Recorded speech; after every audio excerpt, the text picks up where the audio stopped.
following is a presentation of the Belly Up Sports Media Network. Welcome to the Morgan Man Sports Podcast. I'm your host, Stacy Morgan. Here on the Morgan Man Sports Podcast, we talk Atlanta Falcons news, pre-game predictions, and all other news surrounding the Atlanta Falcons. Touchdown, Atlanta! Also on the podcast, we talk Call of Duty League, esports, covering Roster Mania, major predictions, COD champs, player trades, and much more to get you ready for every single CDL weekend. Scuff goes through, and Scuff snaps, wins the one-on-one in optic with the reverse sweep. If that sounds good with you, put on your Falcons jersey, grab your gaming headset, and let's get this show started.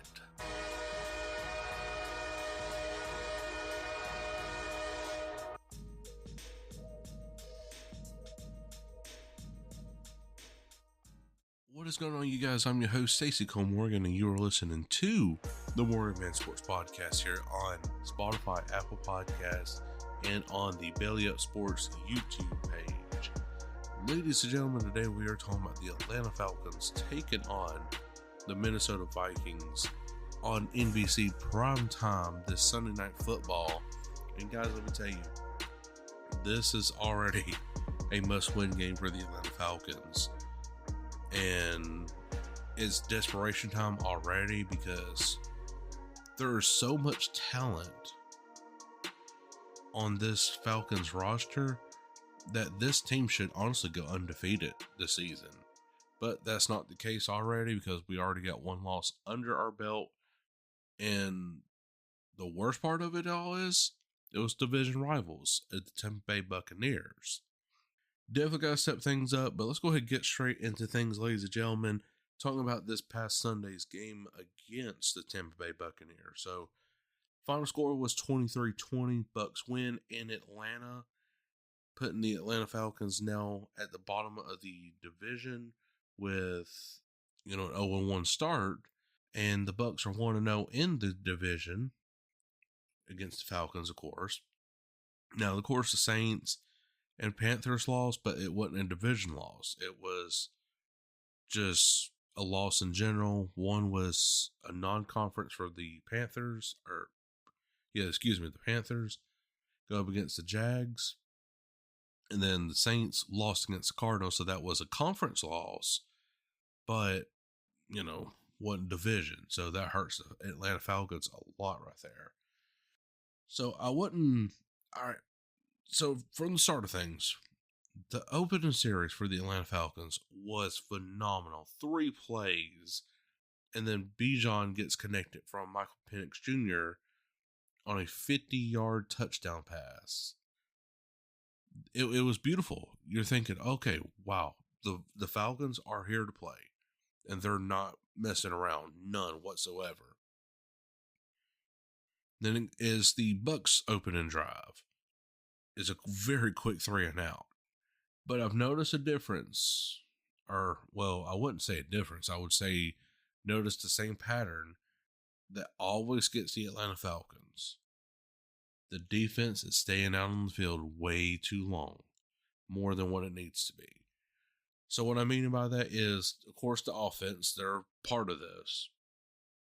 But the offense are now getting 3 and out by the Bucs. They're not kicking field goals, and if they are, they're missing them because of Younghoe Koo. And it's just unbearable to sit here and think, okay, wow, this much talent and we lost. But yeah, so this opening drive, like I said, was phenomenal. You're sitting here thinking, okay, the new age of Atlanta has begun with just 3 plays. And you're thinking, okay, damn, Zach Robinson really cooking things up. This is going to be a high-scoring game for the Atlanta Falcons, and I think we'll win it by multiple touchdowns. Was not the case, getting 3 and out by the Bucs defense. Then our defense does so well in the first half, only limiting the Bucs offense to 10 points until the first half. And then after that, we just start getting really just gassed out. And I tweeted that yesterday during the game. I was like, this is the same problem that the Falcons always run into. They do so well in the first 3 quarters on defense and then just gets completely gassed out because they're on the field majority of the time, near about double the time of what the offense is normally out on that field. And this is an early season struggle that you got to correct if you're the Atlanta Falcons, Zach Robinson and Jeff Ulbridge. I mean, yeah, Jeff Ulbridge is definitely calling up some good defensive schemes, but again, this defense is getting gassed out, and they're tired at the end of really about the start of the fourth quarter. And it's just not very productive, and they're just going full-fledged for 3 quarters straight. You start noticing it about midway through the second half of the third quarter.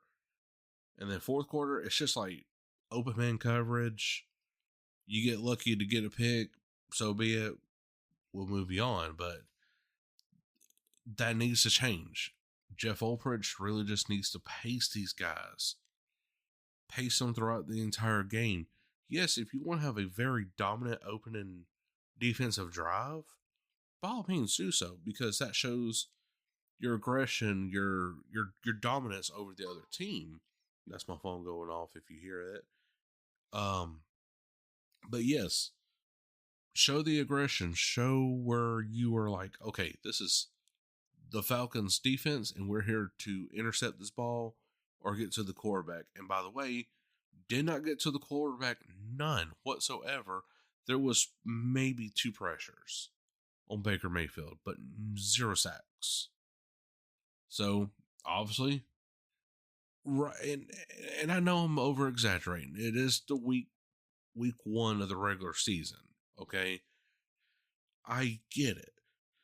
But you invested pretty much all your NFL draft on defensive players.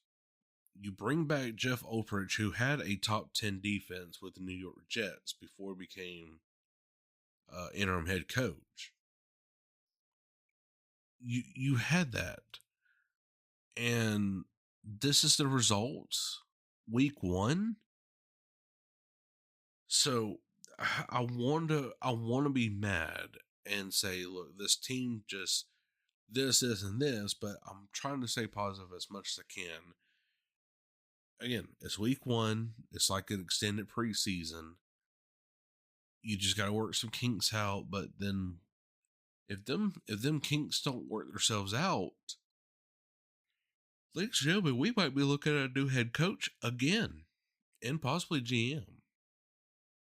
And I'm not really looking forward to doing another rebuild year with another new head coach. I'm just not. I mean, it was like we was in a rebuild year with Arthur Smith, and then, Raheem Morris takes over, and all right, we're still rebuilding, even though we had a little bit of a better schedule or win-loss record than we did the previous years, going 8-9 this past season. But yeah, it's not looking good right now. And then, of course, we got the tough opponent ahead, which is the Minnesota Vikings, ladies and gentlemen.